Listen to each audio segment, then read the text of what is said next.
우리 지난주에는 여호수아 10장 말씀을 가지고 하나님께서 싸우실 때 우리가 승리하는 모습을 보았습니다.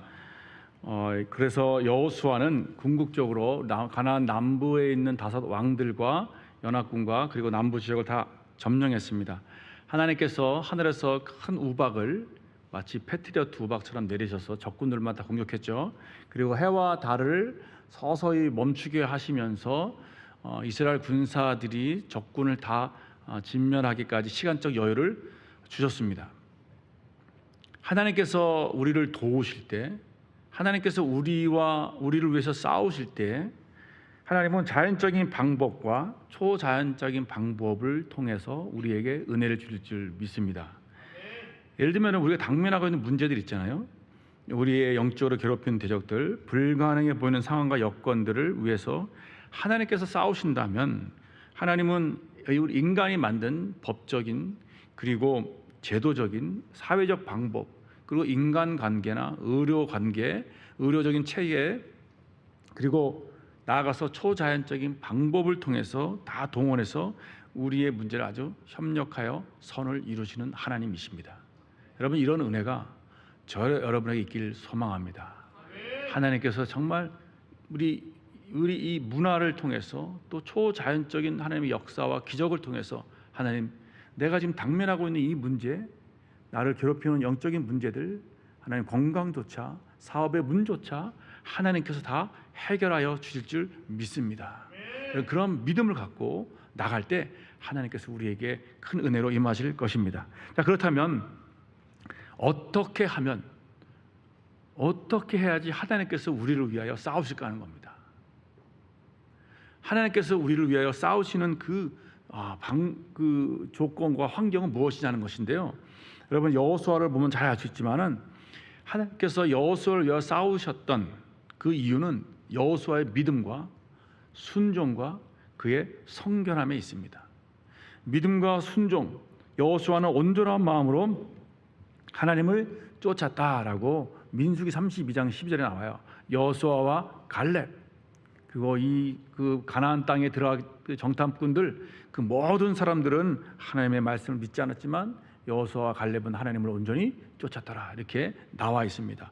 온전이란 말은 완전하다는 얘기고요, 마음이 안에서 갈라지지 않았다는 얘기예요. 두 마음이 아니라 하나의 마음으로 완전하게 하나님을 쫓았다라고 하는 것이 온전한 의미입니다. 믿음이 없이는 순종할 수 없습니다. 생사를 넘나드는 전쟁터, 불가능한 상황 속에서 하나님에 대한 믿음과 신뢰가 없으면 여러분 순종하지 못해요. 가끔가다 우리 이렇게 게임할 때 그런 게임 혹시 하셔보신지 모르겠어요. 2 사람이 나와서 한 사람이 앞에 눈을 감고 한 사람은 뒤에서 서 있고 뒤로 쓰러지는, 그래서 이런 공동체적인 게임을 통해서 이제 서로 신뢰하는 그런 테스트 훈련을 하는 건데요. 눈을 감고 있는 사람이 뒷사람을 신뢰하지 못하면 쓰러질 수 있을까요? 못 쓰러져요. 과연 이 사람이 날 잡아줄 수 있을까? 그런 신뢰가 있어야 쓰러집니다. 우리가 하나님을 믿는다는 것은, 하나님께 순종한다는 것은, 하나님을 믿지 못하면 하나님께 순종할 수 없습니다. 여호수아는 철저하게 하나님께서 하신 말씀을 믿었고 그대로 행했습니다. 여러분 기억하십니까? 요단강을 건널 때 하나님께서 여호수아에게 뭐라고 말씀하셨나? 언약궤를 맨 제사장이 요단강에 발을 들여 놓으면 그때 요단강이 멈출 것이다. 여호수아는 그대로 믿었고 그대로 행했습니다. 제사장들에게 언약궤를 메고 요단강에 발을 들여 놓으라고 말씀하셨습니다. 그리고 견고하고 무너질 것 같지 않은 여리고성, 정말 너무 견고했지만 여호수아가, 하나님께서 이런 말씀을 들었습니다. 내가 여리고 왕과 그 왕과 용사들을 내 손에 넘겨주었다. 이 말씀을 믿고 그리고 하루에 한 바퀴씩 돌아라, 그대로 순종했습니다. 그래서 여리고성은 점령당했고, 아이성 패배 후에 다시 공격할 때 하나님께서 이렇게 말씀하셨습니다. 아이성의 왕과 용사들을 내 손에 넘겨주었다. 다시 공격해서 올라가라. 여호수아는 한 번에 패배했던 그 트라우마를, 아픔을 겪고 이겨내고 다시 올라가서 승리했습니다. 하나님의 말씀 믿고 그대로 순종한 것입니다. 지난주에 보았듯이 가나안 남부 5 왕의 연합해서 수많은 군사들이 대적할 때도 하나님께서 뭐라고 말씀하시냐면 그들을 내 손에 넘겨주겠다. 너를 대적하는 사람이 한 사람도 없을 것이다 라는 하나님의 말씀을 믿고 그대로 순종해서 습격해서 5 왕과 또 가나안 남부를 다 점령할 수 있었습니다. 여러분, 믿음이 없으면 하나님의 말씀대로 행할 수 없습니다. 저희가 지금 온누리교회가 원상복귀 우리 이 프로젝트 가지고 하나님께 나아가고 있습니다. 하나님께서 우리에게 주신 마음이고 감동이고 온 성도들이 이 일에 참여하고 있습니다. 성을 도는 것처럼 무너질 것 같지 않지만 우리 앞에 있는 이 거대한 성이기도 하지만 하나님께서 우리에게 주신 감동을 따라 하나님께서 하실 수 있다는 믿음을 가지고 나갈 때 하나님께서 이 일을 행하실 줄 믿습니다. 언제 어떻게 어떤 방법으로 알 수 없지만 하나님께서는 모든 것이 다 가능하고 초자연적이고 자연적인 방법을 다 동원해서 하나님께서 행하실 일들을 이루실 것을 믿고 우리에게 주신 감동을 따라 그대로 순종해 나간다면 하나님께서 우리를 위하여 싸우실 것이고 하나님께서 이 온누리교회를 위해서 또 저와 여러분을 위해서 이 일을 이루실 줄 확신합니다. 그 은혜가 여러분 그 은혜를 볼 수 있고 경험할 수 있는 저와 여러분 되시길 바라겠습니다. 이 눈에 아무 증거 아니 배워도 믿음만을 가지고서 늘 걷는 신앙, 여호수아는 바로 그런 신앙이었습니다. 말씀 하나 붙잡고 그대로 행했던 신앙이었습니다. 여호수아는 백전백승의 거의 사람이었던 것 같아요. 물론 한 번 딱 패한 적이 있어요. 아이성 전투에서. 근데 거기도 엄밀히 말하면 여호수아의 믿음과 불순종이나 죄 때문에 패한 것이 아니라 아간이라는 사람의 탐욕과 범죄 때문에 그가 거기서 패배를 한 것입니다. 그 외에는 그런 정말 모든 전쟁에서 다 승리할 수 있었습니다. 그 이유는 하나님의 말씀을 믿고 그대로 순종했기 때문입니다. 지난 수요일 날 성경대학에서 우리 김다정 간사님과 함께 컬러 성격 유형 검사를 했어요. 아마 안 해보신 분들은 잘 모르시겠는데 아마 이것을 아신 분들은 5가지 색깔로 그 사람의 성향과 기질을 이렇게 파악하는 거거든요. 빨강색, 노란색, 초록색, 또 파랑색, 보라색 5가지 색깔이 우리 안에 다 있는데 어떤 색깔이 많은지에 따라서 그 사람이 어떤 기질이구나 하는 거거든요. 저는 이것을 보면서 여호수아가 만약에 이 검사를 했다면 어떤 색일까 한번 생각해 봤어요. 아마 그는 빨강색과 파랑색 같아요. 실행력이 뛰어나고 목표 달성을 위해 집중력을 갖고 있고 자기에게 맡겨진 일들을 성실하고 아주 신실하게 노력해서 목표를 이루는 사람. 하나님의 명령대로 그대로 순종해서 그 명령대로 이루는 사람. 빨강색과 파란색이 좀 많이 나오지 않을까라는 생각이 듭니다. 오늘 본문에서도 여호수아는 하나님의 명령대로 그대로 행하는 모습을 볼 수 있습니다. 이렇게 15절에 말하고 있습니다. 우리가 15절 한번 보겠습니다. 한번 읽겠습니다.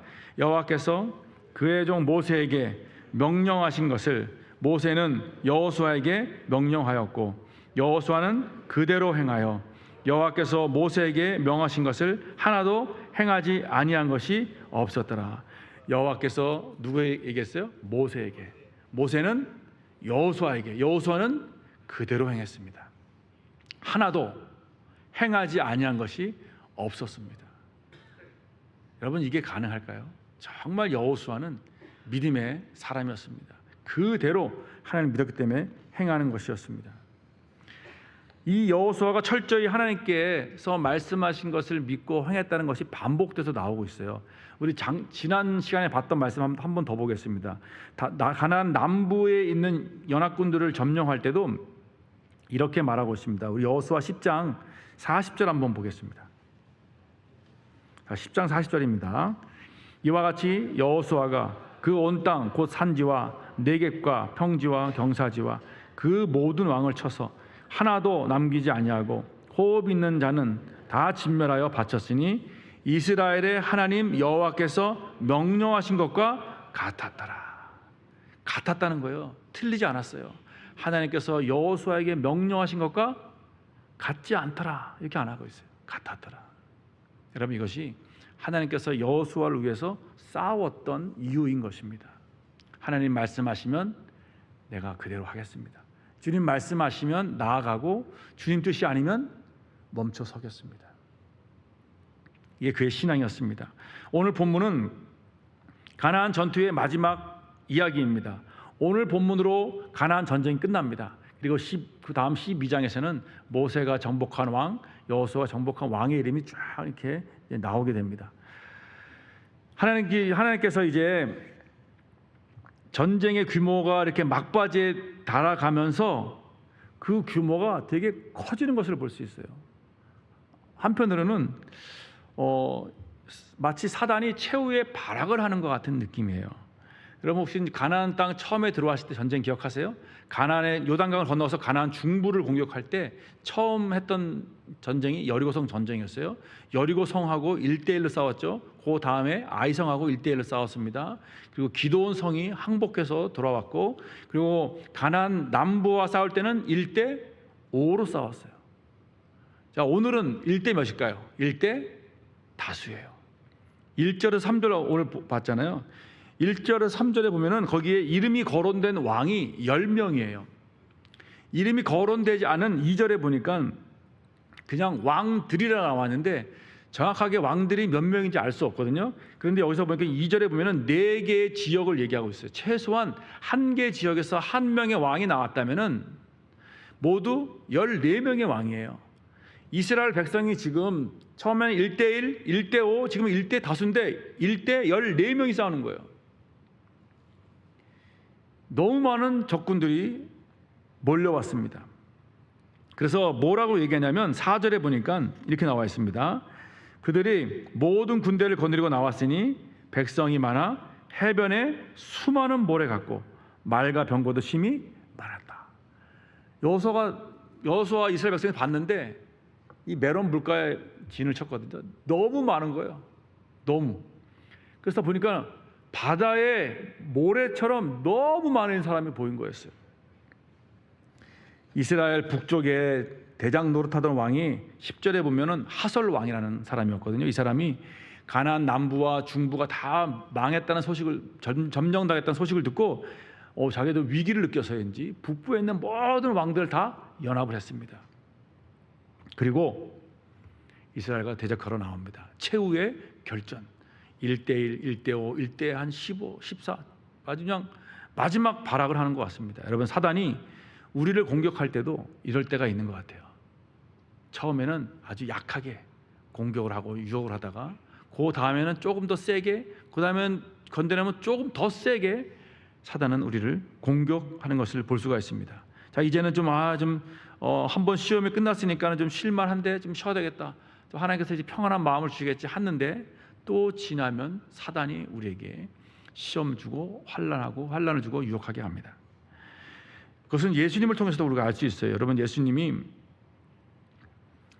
시험을 당하실 때 첫 번째 시험을 당했던 요구가 뭐였냐면 돌을 떡으로 바꾸라는 거였어요. 40일을 지난 후에 예수님의 가장 치명적인 약점을 파고들고 왔는데 그것은 인간의 기본적인 먹는 것과 마시는 겁니다. 여러분, 인간의 먹고 마시는 건 가장 기본적인 욕구잖아요. 예수님이 가장 배고플 때 그렇게 사단이 인간의 약점을 파고들어서 시험하고 유혹하거든요. 그러니까 우리도 사단이 어떻게 시험하냐면 우리가 먹는 문제하고 마시는 문제, 의식주는 정말 중요한 문제잖아요. 생존과 관련된 문제.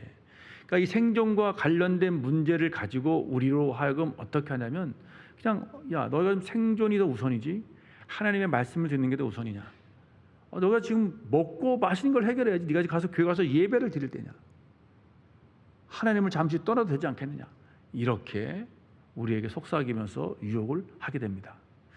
그러니까 가장 기본적인 우리의 약점, 연약한 부분들을 통해서 옵니다. 그때 예수님께서는 사람이 떡으로만 살 것이 아니요 하나님의 입으로 나오는 모든 말씀을 한다라고 물리쳤어요.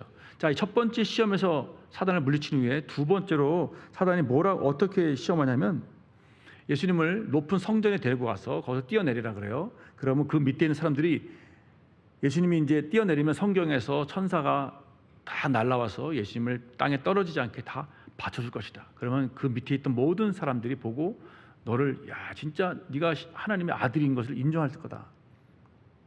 너를 영웅 대우할 거다. 사단은 두 번째로 우리 인간이 갖고 있던 욕구들, 영웅 심리와 그렇게 해서 많은 사람들에게 인정받고 싶은 그러한 욕망을 통해서 우리를 시험하게 합니다. 남들에게 뭔가 이렇게 좀 영웅 대접 받고 싶으려는 그런 마음들. 그때 예수님께서는 내 하나님을 시험하지 말라면서 마귀를 물리칩니다. 자, 이제 두 번째도 안 되자 세 번째는 뭐였습니까? 산에 올라가서 높은 산에 올라가 가지고 천하 만국을 다 보여주고 그 영광을 보여주면서 나에게 한 번만 경배하면 너가 원하는 물질, 소유, 명예, 영광 다 주겠다. 사단은 그렇게 줄 수 있는 능력이 사실은 있는 것 같아요. 공중권세 잡은 자니까 그만큼 모든 물질을 줄 수도 있습니다. 그래서 예수님에게 요구한 것은 한번 내게 경배하라 주겠다는 거예요. 여러분, 우리는 세상에서 이렇게 사단이 우리에게 요구합니다. 세상과의 타협들, 그리고 그냥 뭐야 너가 정말 지금 잠깐 떠나서 내게 온다면 너에게 내가 물질과 명예와 너가 필요한 다 영광 얻게 하겠다. 나를 경배하라. 잠깐 하나님 떠나 있어봐. 이렇게 요구할 때가 있습니다. 점점 더 우리의 예수님에 대한 요구들은 좀 더 높아갔고 예수님께서는 주 너희 하나님만 경배하고 섬기라고 하셨습니다. 자, 그때 마귀가 마지막까지 예수님을 이기지 못하자 마귀는 예수님을 떠났고 천사들이 수종들었다 그래요. 누가는 거기서 뭐라고 얘기했냐면 예수님을 얼마 동안 떠났다. 영원히 떠난 게 아니에요. 다시 돌아와서 끝까지 예수 그리스도를 죽이려 했는데 가룟 유다를 통해서 배신하게 하고 예수님을 십자가에 못 박게 죽게 했습니다. 우리가 이 땅에 살아가는 동안 마귀는 우리를 떠나지 않아요. 여러분, 영적인 전쟁은 끝나지 않아요. 지금 아무런 전쟁이 없고 유혹과 시험이 없는 것 같죠? 그것이 오히려 지금은 사단의 또 다른 전략일 수 있습니다. 평안한 가운데 너무 급한 것도 없는데 굳이 뭐 하나님을 찾을 필요가 있느냐? 만사가 다 잘 되고 있는데 평안한데 그냥 즐겨라, 그냥 누려라 하면서 그렇게 주님으로부터 점점 멀어지게 만들기도 합니다. 이 땅에 살아가는 동안 마귀는 우리의 본능적인 욕구와 삐뚤어진 욕망과 교만하고 자만한 우리의 본성을 이용해서 하나님께 불순종하고 하나님께 게으르고 반역하게 만듭니다.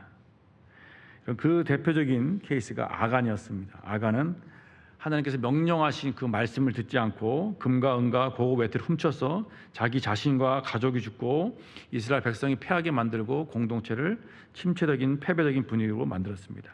여호수아와 아간의 차이는 무엇이냐?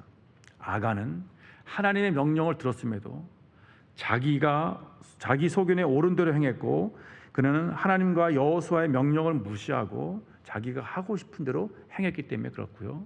여호수아는 하나님과 모세가 명령한 대로 행했습니다.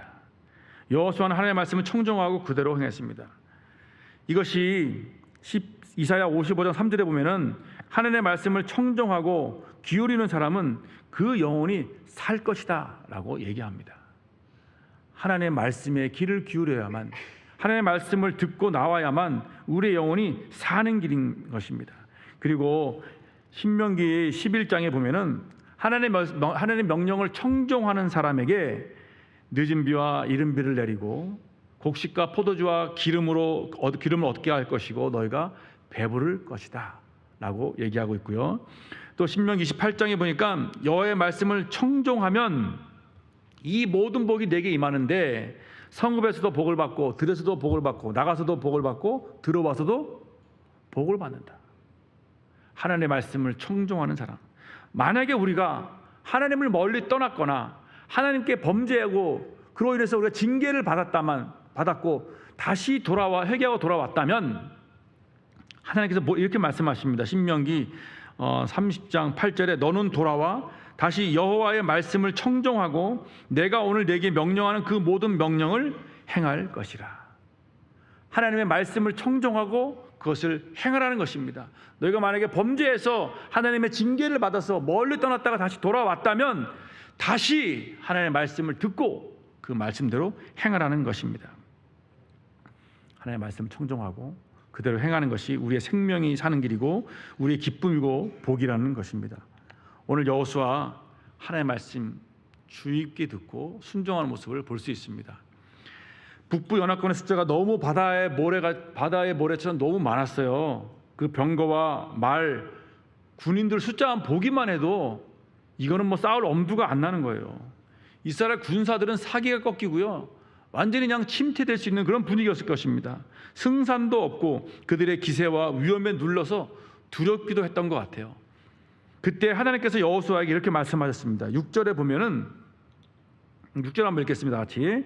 여호와께서 여호수아에게 이르시되 그들로 말미암아 두려워하지 말라. 내일 이맘때에 내가 그들을 이스라엘 앞에 넘겨주어 몰살시키니 너는 그들의 말 뒷발에 힘줄을 끊고 그들의 병거를 불사르라 하시니라. 하나님께서는 위기의 순간마다 여호수아에게 두려워하지 말라라고 여러 번 말씀하셨어요. 한 번만 말씀하신 것이 아니라 위기의 순간마다, 중요한 순간마다 나와서 여러 번 반복해서 말씀하셨습니다. 여호수아 1장 9절에도 그가 처음에 모세가 죽고 지도자로 임명받았을 때 두려워하지 말아라, 마음을 강하게 하고 담대하라라고 하셨고, 아이성을 공격할 때도 하나님께서는 8장 1절에 두려워하지 말라라고 말씀하셨고, 또 다섯 왕을 연합군을 대적하여 싸울 때도 10장 8절에 그들을 두려워하지 말라라고 말씀하셨습니다. 오늘 본문에서도 하나님께서는 그 많은 대적들이 너를 치려온다 할지라도, 네가 보기에 불가능하다 할지라도 그들로 말미암아 두려워하지 말라 라는 것입니다. 여러분, 지금 여러분의 삶에서 여러분이 이길 수 없을 것 같은, 불가능할 것 같은, 우리의 계산으로는 안 될 것 같은 상황이 여러분을 두렵게 한다면, 이전에도 하나님께서 우리를 두려워하지 말라라고 하셨다면 지금 이 아침에도 우리에게 두려워하지 말라라고 다시 말씀하십니다. 여러분, 그 말씀을 어떻게 한다고요? 붙잡고, 하나님 그 말씀 붙잡고 내가 그대로 행하겠습니다. 이러한 사람에게 하나님께서는 승리를 주시고 싸우게 하시고 그 길을 열어주신다는 거예요. 두려워서 그냥 문 닫고 있다면, 앞이 깜깜하고 길이 보이지 않고 불가능하고 인간적 생각으로는 답이 없는 그 상황 속에서 그냥 주저앉고 그냥 포기하고 있다면, 하나님의 말씀을 붙들고 나아갈 때 경험하는 은혜와 기적을 경험할 수 없다는 것입니다. 하나님께서 우리에게 이렇게 말씀하십니다. 내가 물 가운데 지날 때에 내가 너와 함께 할 것이라. 강을 건널 때에 물이 너를 침몰하지 못할 것이며 내가 불 가운데 지날 때도 타지 아니할 것이고 불꽃이 너를 사르지도 못하리라. 이 말씀을 내게 주시는 말씀으로 믿고 그대로 행하면 하나님께서 저 여러분에게 여호수아에게 주셨던 은혜와 기적을 베풀어 주실 줄 믿습니다. 여러분, 진정한 믿음은 두려움이 없는 상태가 아닙니다. 진정한 믿음은 두려움에도 불구하고 하나님께서 함께 하신다는 말씀을 믿고, 두려워하지 말라, 내가 너와 함께 하겠다라는 말씀 붙들고 그대로 행동하는 것입니다. 그 말씀을 붙들고만 있는 것이 아니라 행동으로 옮기는 것이 진정한 믿음이라는 것입니다. 여호수아는 이 말씀을 듣고 어떻게 했을까요? 자, 우리 11장 오늘 본문 7절 한번 읽겠습니다. 자, 이에 하나님의 말씀 듣고 이에 여호수아가 모든 군사와 함께 메론 물가로 가서 갑자기 습격할 때에, 자기보다 너무나 많은 백성들, 너무나 많은 적군들, 이 적군들 하나님께서 두려워하지 말아라, 내가 너와 함께합니다. 한 사람도 남기지 않고 내가 다 그들을 죽이리라. 이 말씀을 듣고 여호수아가 그냥 그 자리에 가만히 있었습니까? 그렇지 않아요. 하나님 하세요, 난 구경하고 있을게요, 이러지 않았어요. 갑자기 그 바다의 모래처럼 수많은 적군을 향해서 어떻게 했다고요? 뛰어들었어요. 과감하게 뛰어들었어요. 목숨 걸고 뛰어드는 거예요. 죽기 살기로 한번 간 거예요. 누구 믿고? 하나님 믿고. 하나님께서 나와 함께 하신다 그랬으니까 가자, 한번 해보자. 이스라엘 백성들과 군사들과 다 그냥 그 안으로 갑자기 습격해서 돌격한 것입니다. 그런데 그 모든 사람을 다 죽였다는 거예요.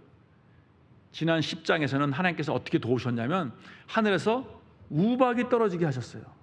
이번엔 우박 없었어요. 더 많은 적군들이었는데도 불구하고 우박도 없고 아무것도 없었어요. 오로지 6탄전 하나로, 칼 하나로 그냥 싸웠던 거예요. 14명의 왕들, 그 이상이 되는 왕들과 함께, 연합군들과 함께 싸웠던 것입니다. 상상만 해도 불가능해 보였습니다. 어떻게 이게 가능했을까요? 그래서 우리는 하나님의 기적이고 하나님의 은혜라고 말합니다. 인간의 생각과 계산으로 불가능하기에, 이길 확률이 거의 제로에 가깝기에, 일반적으로는 있을 수 없는 일이기에 하나님이 승리케 하셨다고 고백할 수 있는 것입니다. 그래서 8절에 그렇게 얘기해요. 여호수아가 여호와께서 그들을 이스라엘의 손에 넘겨 주셨기 때문에. 그의 신앙 고백이에요. 그는 목숨 걸고 싸웠지만 여호와께서 이스라엘에게 그들의 적군을 넘겨 주셨기 때문에 하나님의 은혜와 기적이라고밖에 말할 수 없습니다. 이런 일이 가능했던 이유는 여호수아 백성들이 하나님의 말씀을 믿고 그대로 행했기 때문에 그렇습니다. 하나님께서 여호수아에게 명령하신 것이 하나 더 있는데요. 6절 하반절에 보면 이렇게 나와 있어요. 6절 하반절, 너는 그들의 말 뒷발의 힘줄을 끊고 그들의 병거를 불사르라. 하나님 참 너무하신 것 같지 않아요? 전쟁에서 가장 중요한 군사력 중에 하나가 말과 병거잖아요. 기동력 있고 병거로 싸우는데, 그리고 말과 병거가 무슨 죄가 있어요? 해롭지가 않아요. 적군을 살려두면 그들이 다시 뭐 이렇게 힘을 합쳐서 반란을 일으킬 수 있겠지만 말과 병거는 반란을 일으킬 게 아니잖아요. 그냥 갖고 있다가 잘 보관하고 있다가 다음 전쟁 때 쓰면은 군사력이 배가 될 거 아니에요. 증가될 거 아니에요. 근데 하나님께서는 그거를 다 쓰지 못하게 하는 거예요. 말 뒷발에 힘줄을 끊어서 군사용으로 쓰지 못하게 하라는 거예요. 병거는 모아서 다 아예 불태우라는 것입니다. 가나안 민족은 철저하게 자신들의 군사력과 해변의 모래 같은 숫자를 믿고 전투에 임했지만은요, 하나님께서 이스라엘 백성들에게 요구했던 것은 너희가 나를 의지하라, 나를 열망하라, 나를 갈망하라, 나를 앙망하라는 것입니다. 세상 사람들처럼 가나안 민족처럼 말과 병거를 의지하지 말고 내 하나님을 의지하라. 내가 이 전쟁에서 승리하게 하리라 라는 것입니다. 여러분, 우리가 기도할 때가 언제 기도할 때? 여러분 기도 언제 하세요? 간절히 기도할 때, 간절히 교회 나와서 기도할 때, 안 나오던 새벽 기도 나와서 새벽 기도 해야만 하겠다, 40일 작전 기도하실 때 언제예요? 정말 뭔가 큰일 털었을 때, 아무것도 없을 때, 하나님 주님 아니면 할 게 없습니다라고 그 고백할 때, 그때 하나님을 찾아요. 아무것도 없을 때, 있을 때 하나님 잘 간절한 마음으로 안 찾아요. 내 손에 든 것이 너무 많으면 하나님 간절하지 않아요. 간절한 마음으로 하나님 나와서 주님이 도와주시지 않으면 나 할 수 없습니다. 주님이 도와주시지 않으면 이길 수 없습니다. 자기 머리 믿고, 자기 가진 돈 믿고, 자기 가진 능력과 실력 믿고, 그런 사람들은 기도 안 합니다. 잘 기도 안 해요. 간절함이 사라져요. 하나님께서 이스라엘 백성들에게 말과 병거를 다 없애고 그냥 아예 태우라고 하신, 힘줄 끊고 태우라고 하시는 것은, 야, 너가 이길 수 있는 방법은 다른 거 없다. 나를 의지하라. 하나님 말을 의지하라는 것입니다. 이에 여호수아는 어떻게 했습니까? 9절 한번 보겠습니다. 여호수아가 여호와께서 자기에게 명령하신 대로 행하여 그들의 말 뒷발에 힘줄을 끊고 그들의 병거를 불로 살랐더라. 혹시 여러분 안에 간절함이 없다면, 이러한 간절함이 없다면 스스로 간절한 마음을, 뭔가를 기도의 제목을 만들어 보시기 바랍니다. 뭔가 하나님 아니면 할 수 없는 그러한 상황으로 여러분 스스로를 만들어 가 보시기 바랍니다. 하나님, 그래서 내가 이 간절함을 가지고 하나님께 절박하게 기도하겠습니다. 하나님만 간절하게 의지해서 한번 성공해보고 승리해보겠습니다. 그렇게 한번 해보시기 바랍니다. 이사야 31장 1절에는 도움을 구하러 애굽으로 내려가는 자들은 화 있을지죠. 그들은 말을 의지하며 병거의 많음과 마병의 심히 많음을 의지하고 이스라엘의 거룩한 일을 앙모하지 아니하며 하나님을 구하지 아니하였나니 하나님께서 재앙을 내리실 것인지, 이렇게 나와 있어요.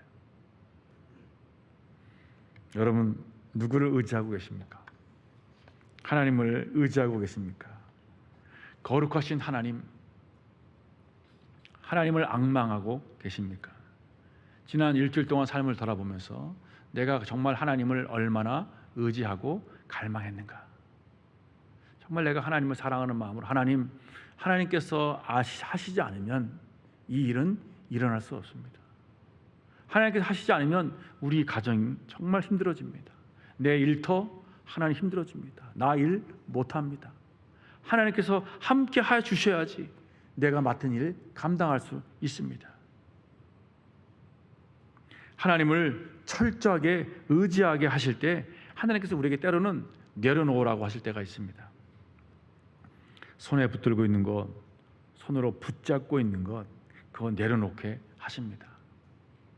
그리고 하나님만을 의지하게 하십니다.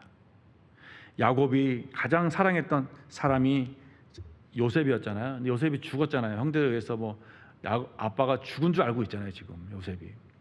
그 두 번째로 이제 절대로 내가 잃어버리지 않겠다 했던 아들이 누구였습니까? 요셉의 동생 베냐민이었어요. 자기가 사랑하는 라헬이 낳은 아들이었잖아요. 그런데 베냐민을 데리고 가지 않으면 애굽에서 그 총리가 쌀을 주지 않겠다고 그랬기 때문에 반드시 너희가 양식을 얻기 위해서는 네 막내 아들, 막내 동생 베냐민을 데려와라 그랬어요. 야곱은 절대 보낼 수 없다 라고 말했지만 형제들과 신랑이라는 가운데 결국은 야곱이 가족들을 살리기 위해서 베냐민을 보냅니다. 그때 야곱이 뭐라고 말하면 창세기 43장 14절에 이렇게 말합니다. 내가 자식을 잃게 되면 잃으리이다. 아브라함도 25년 동안 불임으로 있다가 얻은 아이였는데 100세에 기적적으로 얻었잖아요. 하나님께서 아브라함에게 내 아들을 바치라 그럴 때 아브라함은 주저하지 않고 바쳤습니다.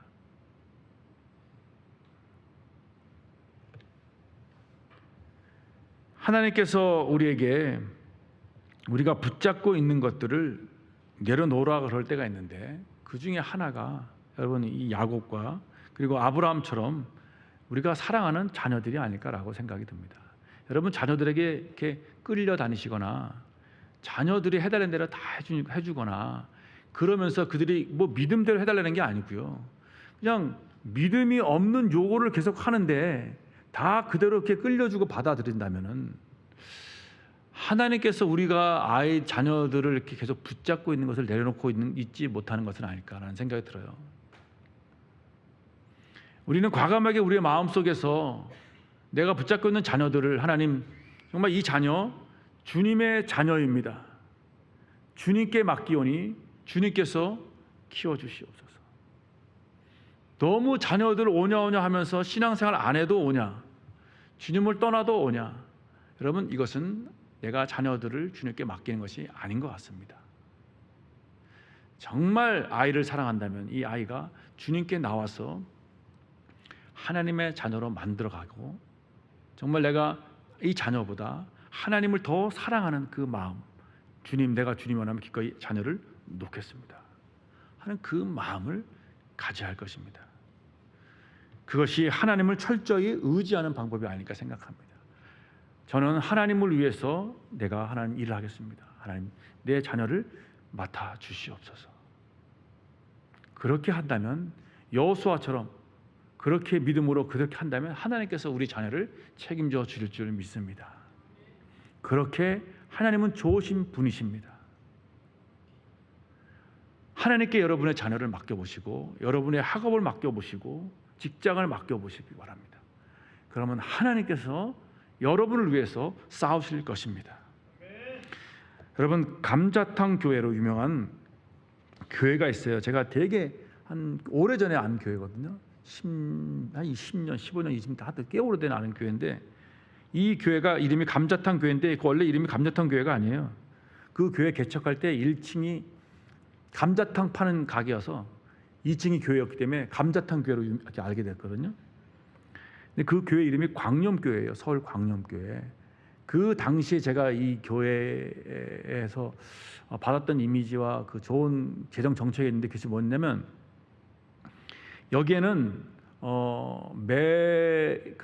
모든 교회 재정의 30%를 선교와 구제와 장학 헌금으로 다 써요. 30%를. 그리고 더 놀라운 사실은 매주 들어오는 헌금 있잖아요. 거기에 100만 원만 남겨놓고 다 흘려보내요. 여러분, 100만 원을 쓰는 게 아니고요. 100만 원만 남겨놓고 나머지 재정, 만약에 이번 주에 1000만 원 들어왔어요. 그러면 9,900만 원은 다 쓰는 거예요. 무조건 100만 원만 남겨놓고 아래로. 하나님께서 채워주시는 것을 믿고 그대로 행하는 거예요. 그래서 제가 지금 이 교회가 지금까지 있나? 지금까지 있더라고요. 지금까지 이렇게 하고 있는지는 모르겠는데 거만 하고 있는 것 같아요. 그리고 여기에서 개척해 나간 교회, 또 다른 광명교회가 있잖아요. 이렇게 와 있는데 그 교회도 그렇게 하고 있는 교회들이 많은 것 같아요. 하나님에 대한 믿음이 없으면 하나님께서 채워주시는 것을 믿고, 그리고 딱 100만 원만 남겨놓고 나머지 다 쓰는, 그 다음 주도 필요한 것을 채워주실 줄 믿습니다 하는 믿음으로 이 교회가 운영돼 나가고 있는 것입니다. 그래서 이 교회는요, 우리 나라에 재난이 일어나잖아요. 자연재해, 홍수라든지 이런 산불이 일어나면요, 되게 많이 헌금을 해요. 현장에 뛰어가기도 하고, 선교사들도 많이 후원하기도 하고, 교회 내에서 또 구제도 많이 하고 장학금도 많이 줍니다. 저희 교회도 이렇게 한번 해볼까요? 할 수 있을까요? 모든 교회가 다 이렇게 하는 건 아닙니다만은, 저는 이걸 보면서 이게 가능할까? 우리 교회에서 가능할까? 한번 해볼까? 다음 주 여러분, 우리 여기서 못 모일지 몰라요. 각오하셔야 돼요. 다음 주 우리 어디서 모일지도 모일 장소가 없을지 몰라요. 과연 우리는 이러한 믿음이 있을까? 진짜 모든 걸 다 제출하고 하나님 하나 딱 하나님 딱 붙잡고 하나님께서 주시는 만큼 갑니다. 이렇게 할 수 있을까?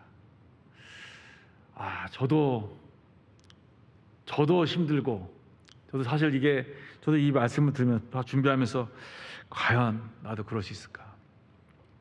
그러고 싶은데, 한번 해보고 싶은데, 한번 할 수 있을까? 우리 장로님들은 할 수 있을까?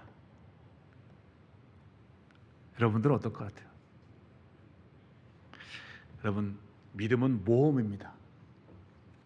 철저한 순종도 모험입니다. 아브라함이 이삭을 드릴 수 있었던 이유는 그가 하나님이 능히 이삭을 죽은 자 가운데서 다시 살리실 줄로 생각한지라.